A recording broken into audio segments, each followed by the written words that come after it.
اسمي ولاء عبد العزيز.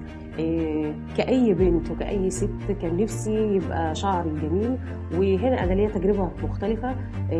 مشيت مشوار طويل قوي علشان حلمي ده يتحقق، وكنت بحلم إن أنا أأسس مكان يكون فيه العناية بالشعر بس على أسس علمية، علشان الشعر ما يبوظش، علشان ما يتبهدلش زي ما بنسمع. بدأت أمشي المشوار واحدة واحدة، بدأت أدرس، بدأت أخد كورسات في إزاي أعرف الشعر الأول وأحدد الخواص بتاعتها علشان أعرف أتعامل معاها كويس. وهل بيختلف السن، هل بيختلف التعاملات القديمة اللي كانت في الشعر قبل كده.